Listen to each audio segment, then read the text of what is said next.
Okay, so my breast pump alarm goes off approximately 3 times from the time I go to sleep to the time I get ready for the day. So I'm pretty much up pumping for about 30-40 minutes, pumping and then washing the bottles. I put the bottles in my refrigerator here. The milk in my refrigerator here. And then today, all of this milk goes with us to Weston. And then I also have 1 day of frozen milk in here.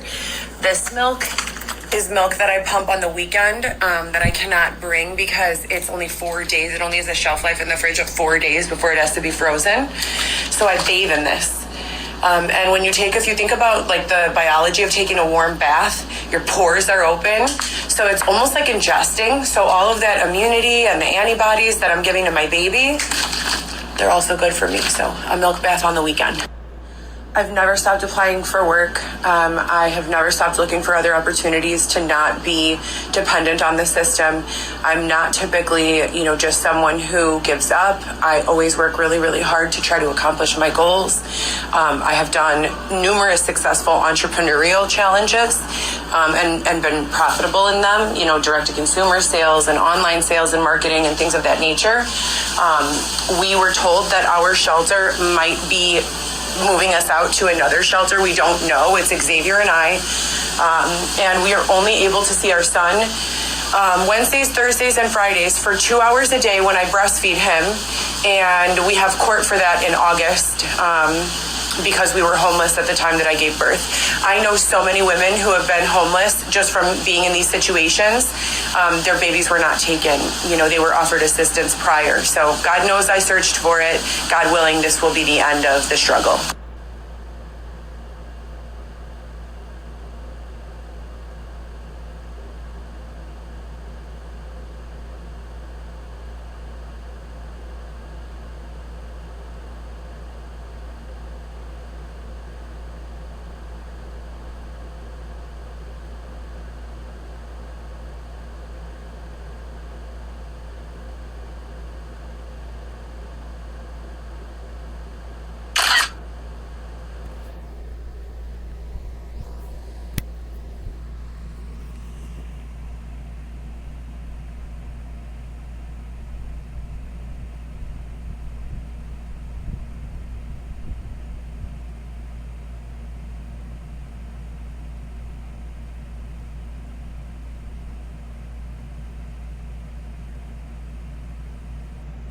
So during this time of homelessness, everything bad happened that you can think of. We were robbed.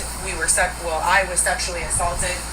My head was stomped on while I was pregnant with Weston. Literally, some guy ripped the wall off of the tent and started stomping on me.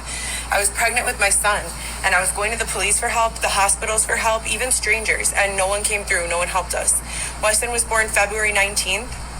2024, and he was taken into protected custody because I was being accused of neglect for not being able to provide him a home.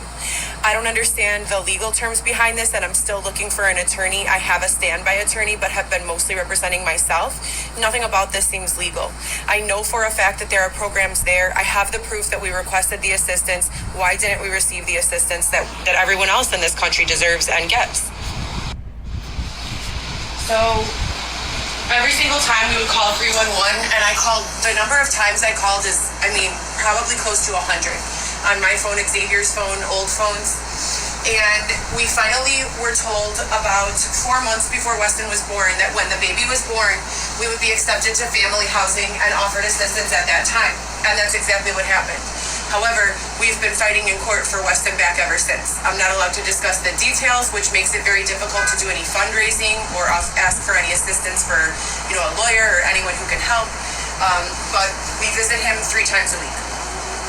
We were told last week that we would possibly be having to move to another shelter because this shelter was closing down. We were then told that this shelter is not closing down, that it has a summer program. So we don't know if our bed is safe here or if they're going to move us somewhere else.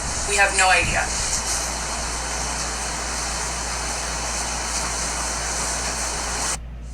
The worst part of it all, you guys, is that all of the other people, with the exception of maybe like a small handful who were here when we got here, they've all been... We were promised that this was our last shelter until we moved into our own apartment or townhome.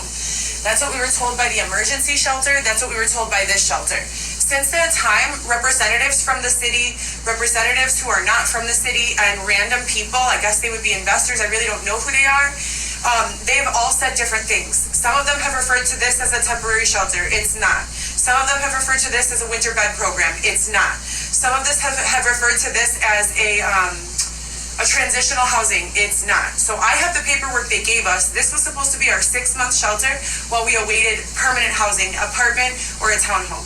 So you guys, please pray for us because we're nervous. Now this is literally the first period since my undescribable, unlawful homelessness. And I call it unlawful because I was within my legal rights living in my own apartment with my children when I was thrown out. I went to the court for protection. I went for an EOP and I wasn't denied. I was just told he already asked for one, and I was thrown into the street. My children and I should be together in my home as I've been my entire life. My baby should not be in the system being held a political hostage. This is absolutely ridiculous. And in addition to that, my doctor wrote this note. I took his name off, but he signed it. He wrote his name, his contact information to advocate for me and to let them know there is nothing wrong with me, that I have been through the absolute most. And even through all of the trauma, I've remained a fantastic mother, a loving mother, and a contributing member of society. I pray to God that we do not